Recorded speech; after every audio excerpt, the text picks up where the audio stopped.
There is just one story this morning, the dramatic end of the Gorbachev era in the Soviet Union. She was one of Britain's most high-profile television presenters, at the pinnacle of her career, when she was mercilessly gunned down outside her house in London.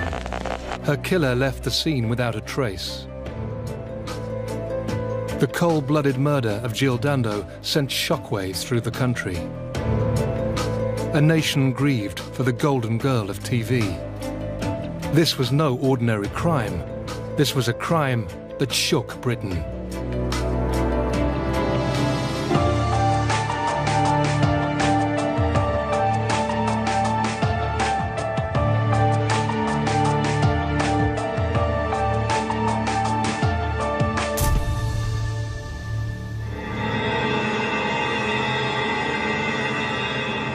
On the 26th of April, 1999, BBC television presenter Jill Dando was shot by a single bullet to her head on the doorstep of her home in southwest London. The hunt for the murderer and his motive proved to be one of the largest, most difficult and expensive inquiries ever conducted by the Metropolitan Police. 2 years later, during a controversial court case, local resident Barry George was found guilty for the killing. But during a dramatic retrial, he was cleared of Jill Dando's murder. So who shot one of Britain's most best-loved television personalities? This is the story of the brutal slaying of Jill Dando, told from the inside through the eyewitness accounts from those closest to the story. Born in Weston-super-Mare, Jill Dando began her journalism career as a reporter on a local paper, the Western Mercury. Determined to work in broadcasting, she eventually went on to become a presenter for BBC South West. She quickly rose to become a household name when she moved to the BBC's national news operation in London, presenting the breakfast news and 6 o'clock news. But she was best known as the face of the hit shows Holiday and Crimewatch, a series which explored unsolved criminal investigations. Above all, Jill Dando was renowned for her down-to-earth charm that endeared her to millions of viewers. It didn't matter whether she was doing Crimewatch or the news or the holiday programme and the other things she did. She had a warmth and sincerity about her, which is not really something you can learn. It's just the way you are. And I think Jill had that connection with the public that made them feel like she was their sister or their auntie and part of their family. Jill Dando was a national figure. She was a very pleasant personality, very easygoing. Funnily enough, she self-deprecatingly once described herself as Miss Blando because she thought she was too nice to be true, but she was. People liked her. When she moved to Fulham, she lived in the next road to where I live. And we would always bump into each other in the local shops, in the street, and that's how we would chat and catch up. She was great fun, had a fabulous sense of humour, but very serious and professional when she needed to be, and she was just a great person to be around. Throughout certainly my years on Crimewatch, it was always a very close-knit team, and Jill fitted into that perfectly. It was another young woman who was going to be the face of Britain at the millennium. So she was the embodiment, in a sense, of the BBC. As well as enjoying a successful TV career, Jill had recently announced her engagement to gynecologist Dr. Alan Farthing. She was getting married, she was talking about Alan and the wedding and getting excited about organising everything, and she had so much to look forward to, so much fun, happiness in her life. I remember bumping into her when she came back from Sydney, when she'd been on holiday, and she was totally in love. They had met on a blind date and were due to be married in September 1999. Jill talked eagerly about her desire to become a mother. She was happier than she had ever been.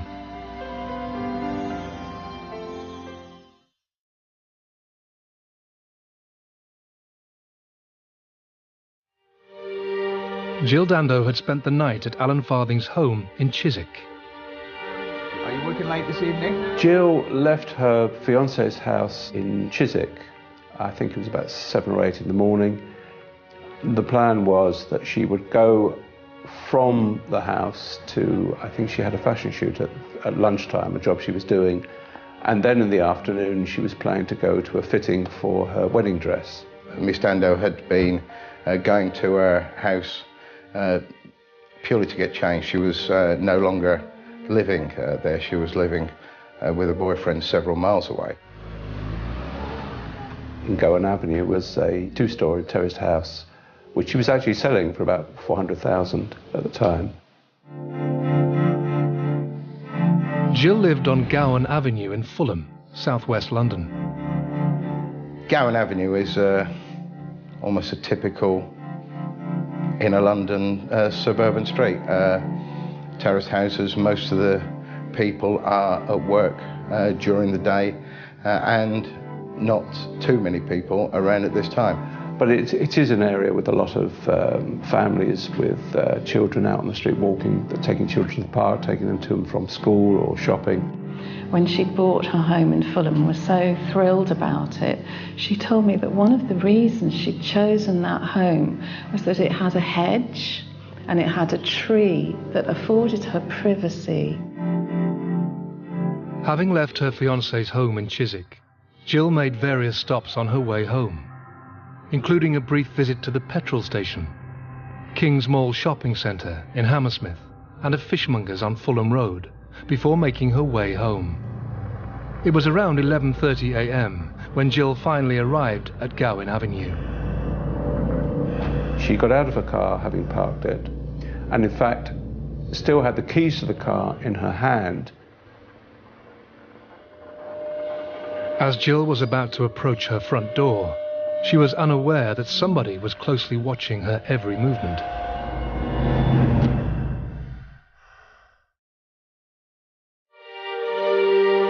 The BBC's Golden Girl Jill Dando was the TV star everybody loved.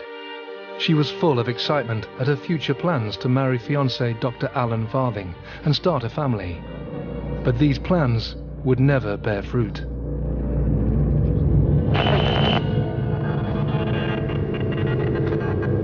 Jill arrived at her home on Gowan Avenue at around 11:30 a.m. As she looked for her house keys in her bag, she was approached from behind.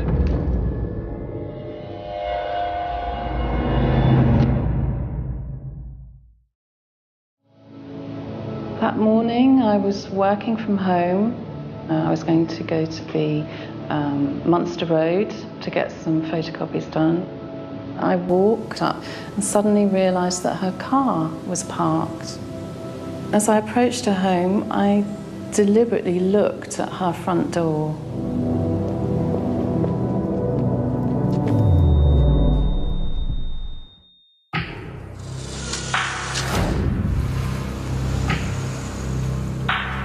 What it seemed to have happened was that Jill Dando had gone to her home address, albeit she wasn't living there anymore, and it would seem that she was attacked and shot effectively on a doorstep just prior to entering her house. It was a ruthless murder. It wasn't done, the shooting wasn't from a distance, the killer wasn't standing at the gate, he wasn't sort of leaning out of a car, he went right up to her. Pushed her down onto the step so that she was kneeling, placed a gun to her temple and fired a single shot.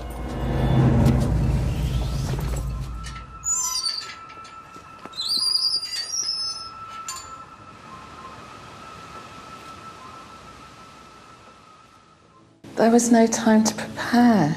From one step to the next, everything changed. Because I was witness to an incredibly violent scene. At first it was difficult in the first few seconds to realise it was actually Jill, and she was actually in that position on her doorstep, leaning against her front door. She had changed colour. There was a lot of blood loss, and instinctively it was clear to me that she was dead. The gate was firmly closed, and Helen knew it was important not to disturb the crime scene.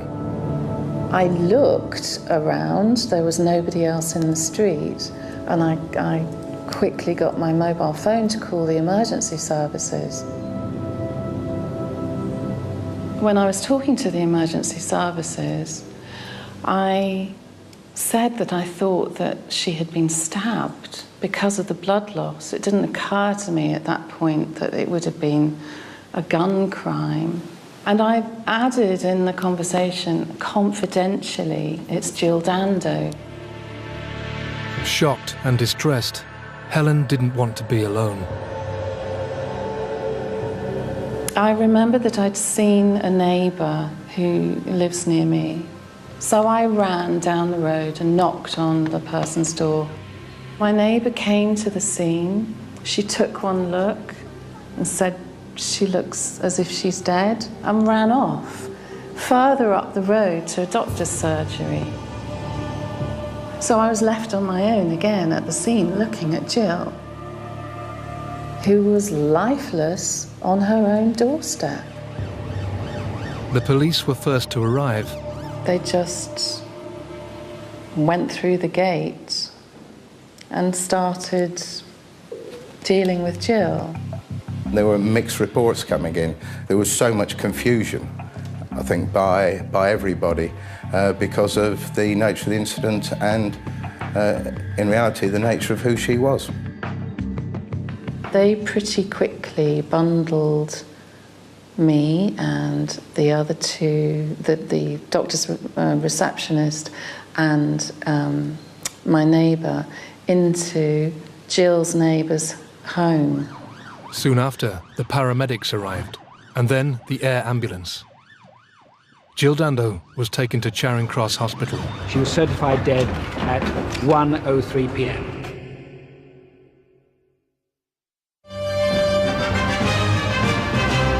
The BBC television presenter Jill Dando has been murdered outside her London home. A man was seen leaving from outside number 29 Gowan Avenue, and he ran east down this road towards the Fulham Palace Road. Detectives are now trying to establish a motive for the murder. Our correspondent Fergus Walsh. I felt completely numb, really, in many respects. It was just the most extraordinary piece of information I think I've ever been given. In this country, although there are a lot of shootings, they're usually linked to the underworld, crime gangs, teenage gangs. But a lady like this, shot on a doorstep in a West London street, a nice West London street, very respectable, quite well-heeled, was extraordinary. The image that really is very, very difficult is her beautiful engagement ring with all that hope in it on a very dead hand. Just snuffed out.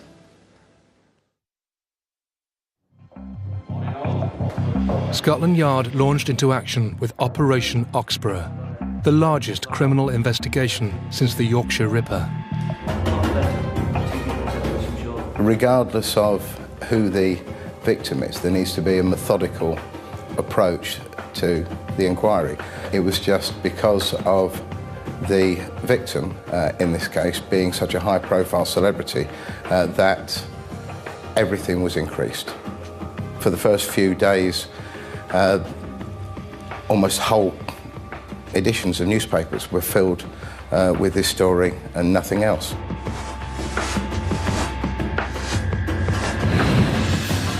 Also important to put this in some perspective, because the London police were on the alert searching for the now bomber, David Copeland.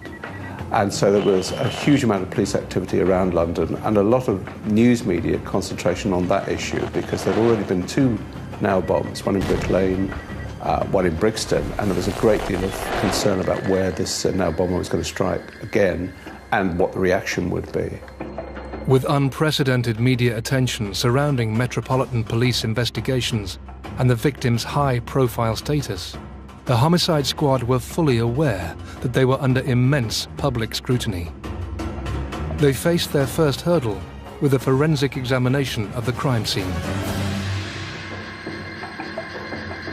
Yeah, one of the main problems that the police had was that it had been quite severely compromised by the medical services that had been there, by them removing her body once it was clear that there was nothing more that could be done, created some problems. Very little was obtained from that scene. What they had done, I can't criticise that, because I assumed that everything was being done to try and save Miss Dando's life at the time. There was nothing that came out from the scene other than the fact they, of course, had the bullet which had killed Jill Dando, which was quite unusual. It was crimped, it had been pressed in. They used 50 search officers going down the surrounding streets, and they took up the drains, they looked at the sewers, they looked all along the riverbank by the park, in case that the government might just have tossed the gun over a hedge or threw it into a drain. We can't be sure, obviously, about the gun that was used because it's never been recovered. But the thinking was that it was in some way a reactivated gun, or one that had in some way been adapted. With a serious lack of forensics from the crime scene, the homicide squad turned their attention to examining the witness statements. There was no eyewitness to the actual offence.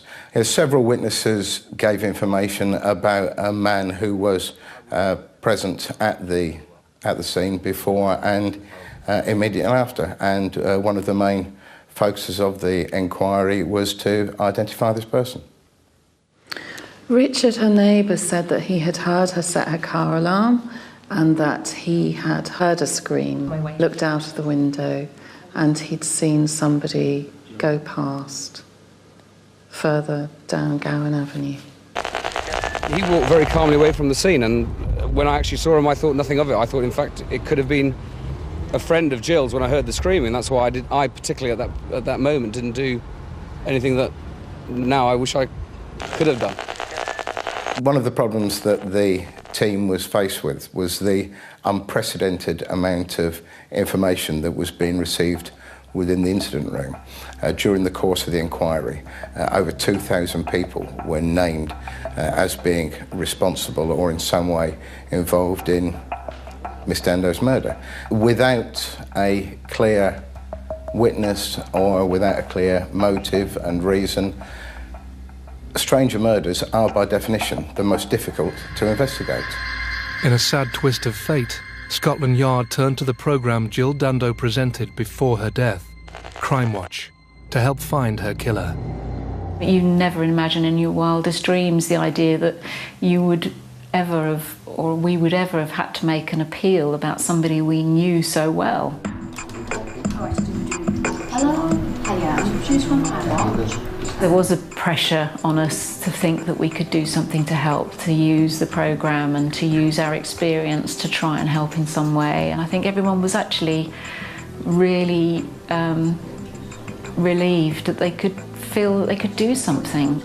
The appeal itself to find information regarding Jill's killer produced a lot of phone calls. Several witnesses saw a man in the area earlier in the morning, and then there are various sightings of a man in a sort of waxed jacket. We have somebody who saw what they described as a sweating man at a bus stop. We have another sweating man seen in Fulham Palace Park, or Fulham Park, which is opposite, quite close to Gowan Avenue, who was talking on a mobile phone. So there are lots of different little sort of sightings, but nobody actually saw the attack. One of the main purposes of the inquiry is to try and separate the potential suspect from other people. And I think as the months went on, it was quite apparent that this was going to be a long investigation.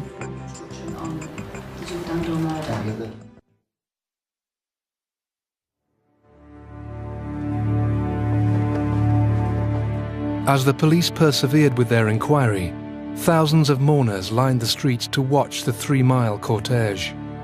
The funeral service of Jill Dando took place at Clarence Park Baptist Church in Weston-super-Mare.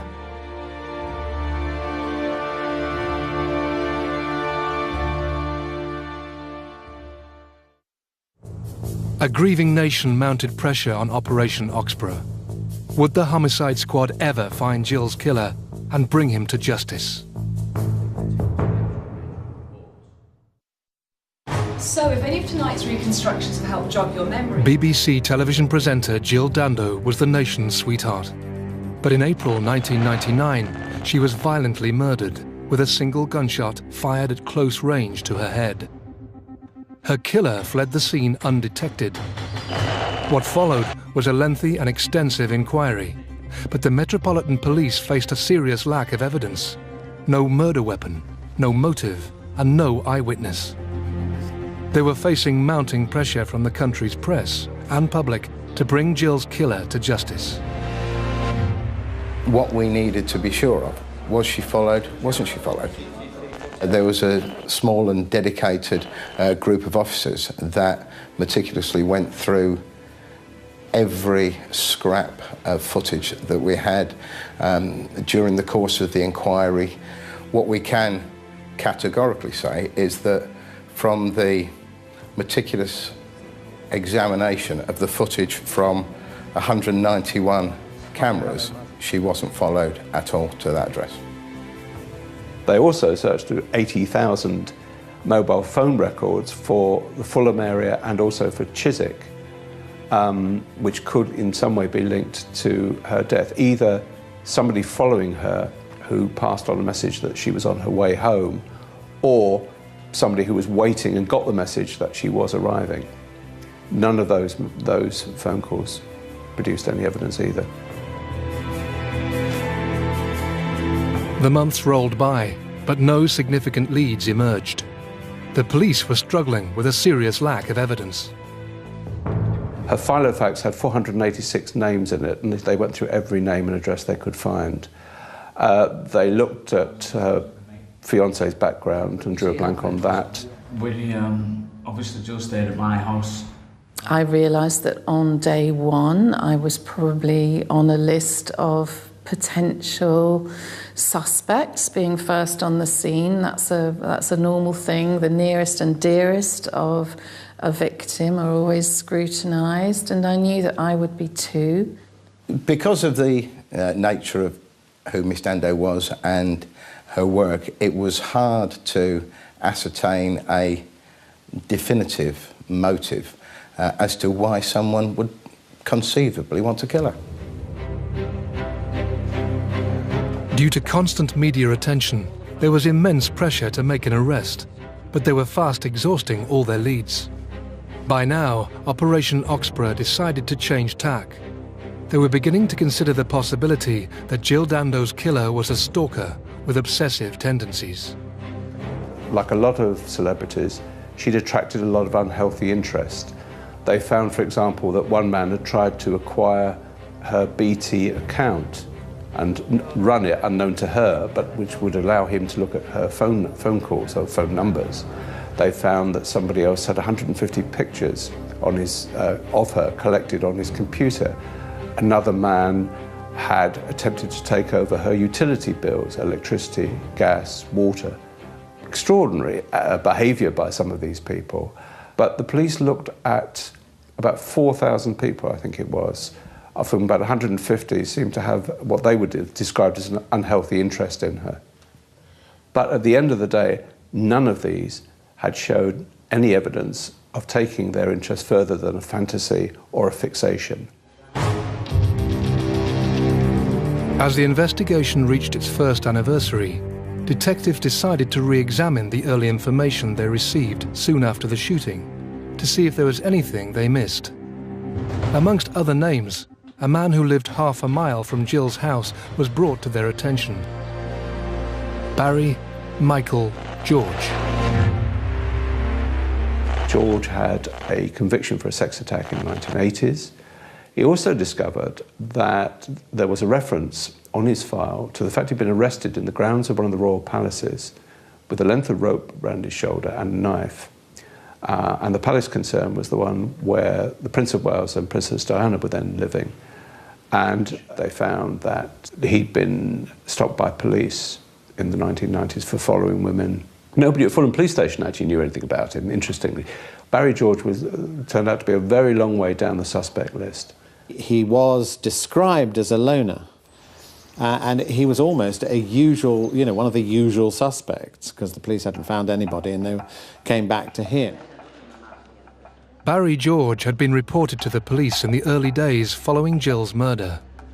A detective constable called John Gallagher discovered a message about a man called Busara, which had come in from Hafad, which was a local drop-in centre for disabled people, very close to the scene of the shooting, in which they said that this man Busara had seemed very agitated and they were concerned about him. The policeman did some checking and found that Busara cross-referred to Barry George. Barry George often claimed he was the cousin of British musician Freddie Mercury, using the alias Barry Balsara. To some extent, he was living in a fantasy world, especially in relation to Queen and music and all the rest of it. But this is it. It was an overtly fantastical world where, he wasn't hiding away. He also took the name Paul Gadd, which was Gary Glitter's real name. He also used the name Steve Powers, who was an SAS soldier who took part in the Iranian embassy siege. And he also used the name Lee Majors, who was a stuntman and Hollywood star at one stage. And he was actually convicted for several offences under some of these aliases, bizarrely. But it's just an example of the sort of fantasy life he led. And for the police, at the time that they were looking at him as a strong suspect, that all added to the mix.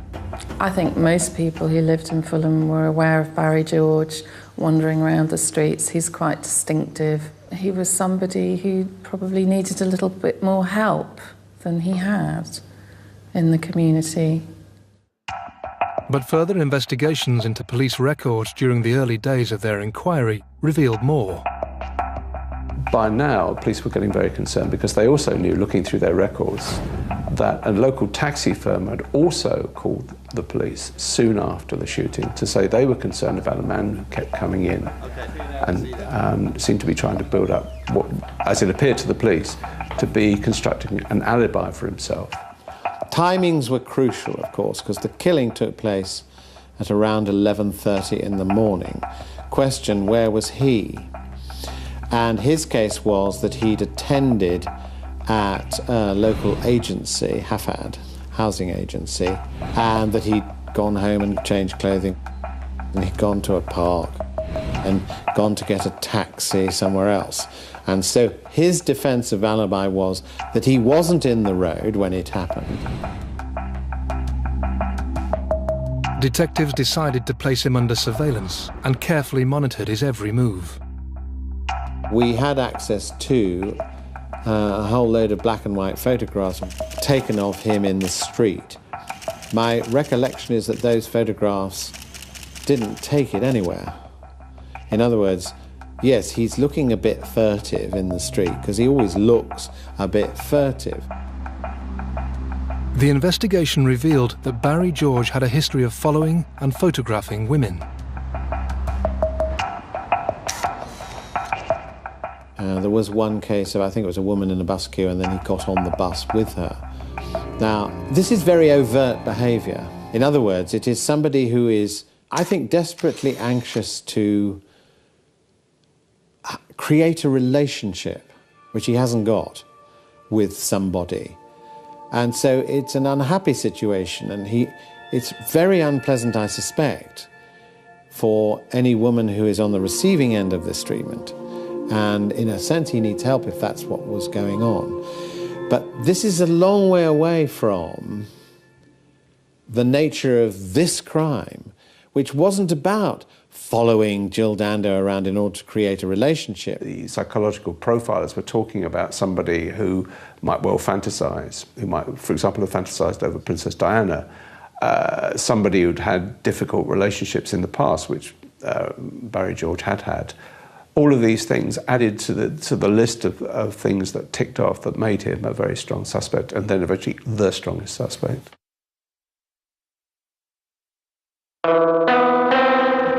Over a year after Jill's murder, and based on their findings, Met Police were confident there was sufficient evidence to arrest Barry George. 4 unarmed officers, or that is what Scotland Yard still maintains, arrested him, and they began a search of his home. And that is when things became interesting. Okay, we'll start the search. I mean, Barry George's flat was absolutely stacked to the ceiling with old newspapers. You could barely get in it. So he, again, might be regarded as an oddball for keeping all these newspaper cuttings and so on. But, so, yes, there was a sort of obsessive side to this man because he collected things, but I know lots of people who collect things. Maybe not to that extent. Obsessive of Jill Dando? Absolutely not. You know, you would think that if he was obsessed with Jill Dando, he would have accumulated quite a library, because she was in the newspapers very regularly. None of it was cut out, none of it was highlighted. There were no notes anywhere suggesting he was wanting to find out where Jill Dando was at any one time. Detectives removed various items. They took a coat that he'd worn and sent it for examination. They developed about 100 reels of film which he had, which showed that he'd been stalking around about, I think it's 480 women. Police investigation also revealed that he had an interest in firearms. Barry George was interviewed at Hammersmith Police Station in London. This is a man who originally had told the police that he had nothing to do with guns and hadn't had anything to do with guns for quite a long time. But police found that, for example, he tried to join the parachute regiment, the TA section of it. He tried to join the regular army. He belonged for a short time to a gun club in Kensington. He'd had a number of starter pistols. A former neighbour of his had seen him with a weapon. After he was arrested, it was plain he did have an interest in firearms. I mean, he didn't have the weapon that is said to have been used here, but he did have an interest in weapons. But that doesn't mean that he's the murderer. He said he had nothing to do with Jill Dando. He didn't know Jill Dando lived in the area. He'd never met her, never seen her, and denied any link at all to the murder. Barry George was asked to take part in an ID parade. He refused to go on an ID parade, and so the ID parades were done on a laptop with potential witnesses being shown a series of images of possible suspects, plus innocent people, and picking them out from a laptop display. There was a neighbour living right next door to Jill Dando who was looking out on the road, and a man living opposite. They both saw somebody departing from the gate area where this had happened. And they both went to identification parades, and neither of them picked out Barry George. In fact, either one or both picked out someone else. Whilst Barry George was being held in custody, forensics made an interesting discovery.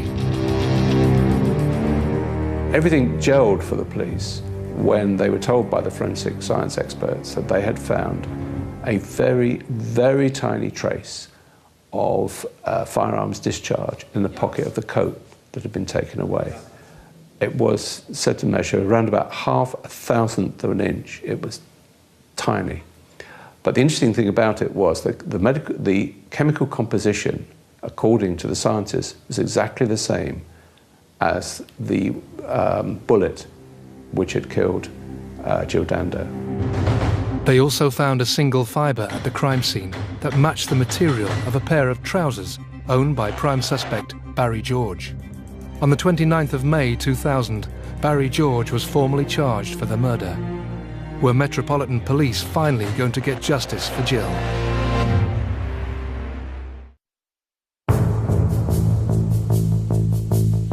The murder inquiry into BBC TV presenter Jill Dando's death was fast becoming one of the largest and most expensive police investigations to ever take place in Britain. Operation Oxborough traced, interviewed and eliminated thousands of suspects in the months following Jill's death. A year later, local resident Barry George emerged as a prime suspect. Following closer inspection into his criminal history and police surveillance, they arrested him. It was during a raid on his flat that some of his personal possessions were removed and examined. When forensics revealed a small amount of gunpowder trace in his coat pocket and a thread from his trousers linking him to the crime scene, the homicide squad formally charged Barry George with the murder of Jill Dando. Barry George's arrest had incited quite a lot of actually adverse publicity, which I think was very, very unfortunate. The public were sympathetic to a very famous, very intelligent, very beautiful woman who'd been killed at her front doorstep. And so there's an outpouring of grief, and therefore anyone who's arrested for that immediately has a problem. Almost 1 year after his arrest, the trial for the murder of Jill Dando finally took place at the Old Bailey. It was a trial that would captivate the nation and prove to be one of the most controversial cases in British criminal history. Barry George pleaded not guilty. A trial at the Old Bailey for anyone is a pressured event, especially if it's in one of the old courts, which it was, because they've held many famous trials. Certainly most of the UK press and media were there on a daily basis. So the court was full of people interested in the result. I mean, it's a very dramatic trial. He sat throughout it in the dock with a psychiatrist because he was concerned about his ability to follow the case. He suffered from very, very serious epilepsy, difficulties about concentration and so on. So this made communication a very sensitive area. During the trial, the prosecution presented George as a lone gunman with stalker tendencies. But his defense counsel painted a different picture. Was it an assassination?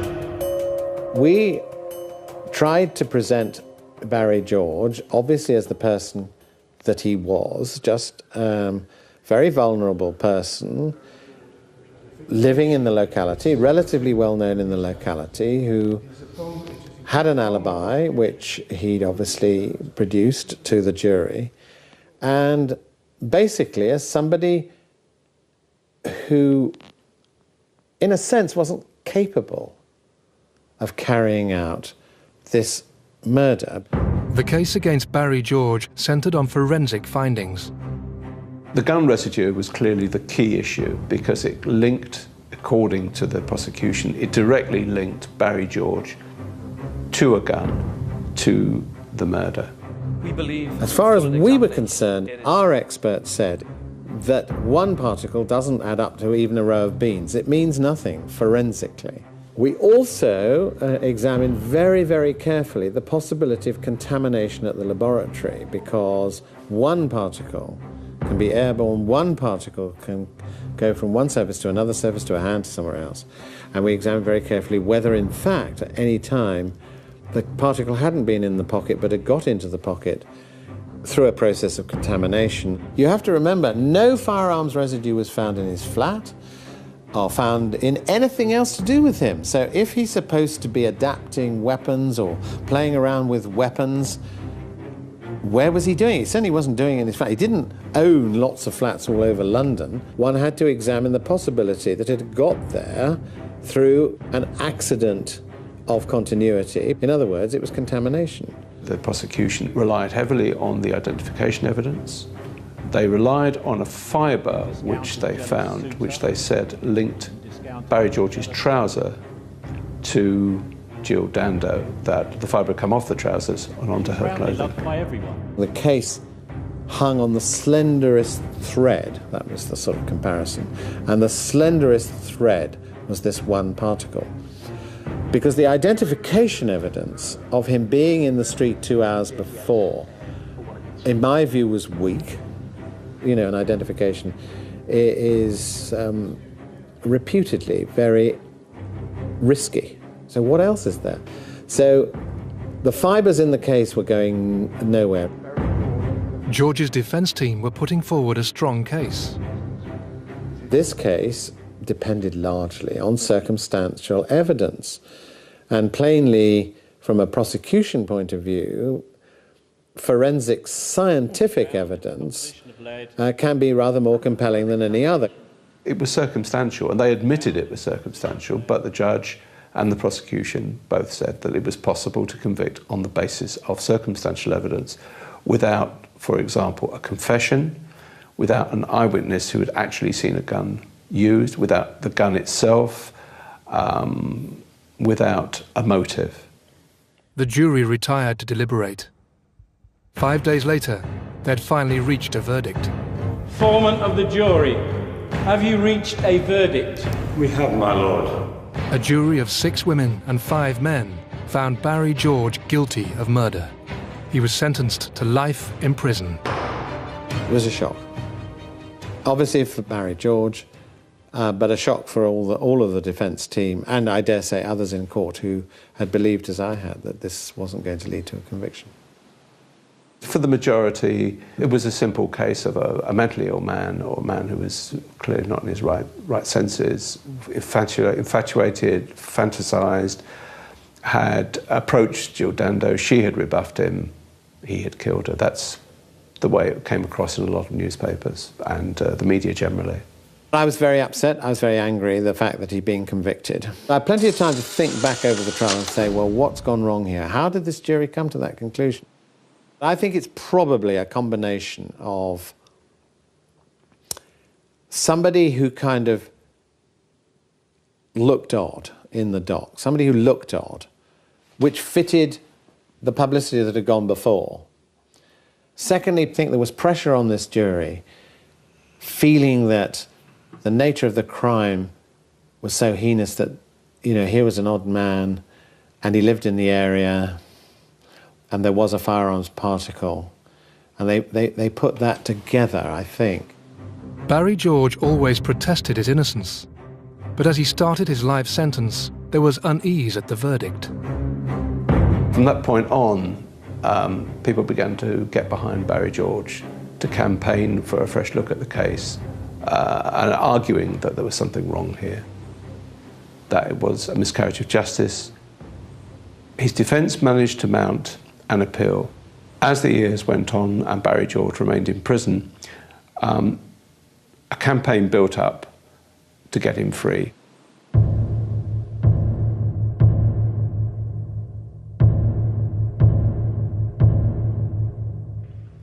After an appeal and 8 years in jail, vital new forensic research cast doubt over the significance of the gunpowder traces. The Court of Appeal had argued that if the evidence in the pocket had been found a day or so after the murder, then it was key evidence. There was a link. But because there had been such a long period of time, it was no longer safe to assume it was linked to the murder. There were also points made about the fibre which was found on Jill Dando. The clothing she'd been wearing had been left at the scene for quite a long time after the shooting. So it's perfectly possible for that fibre, which is fairly common, to have come from another source and not from Barry George's trousers. The forensic evidence was deemed unsafe. The Court of Appeal set a date for the retrial.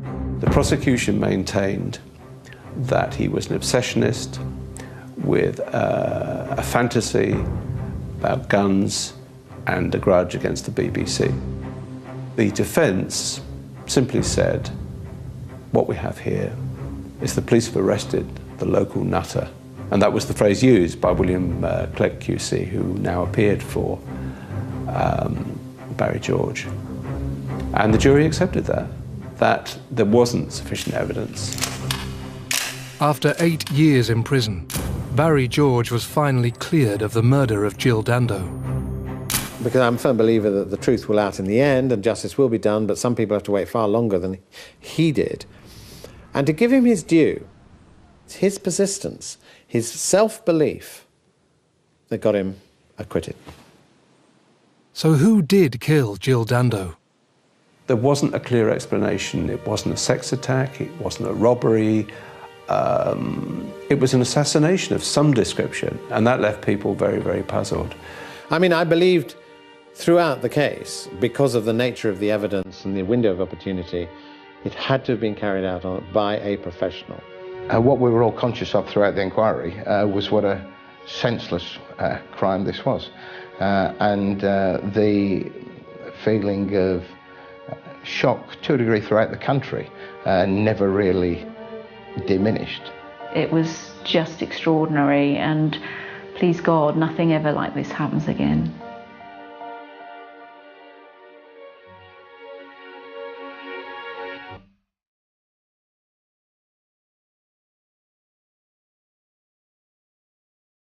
Next Tuesday at 8, the horrifying kidnap of Stephanie Slater in Britain's worst crimes.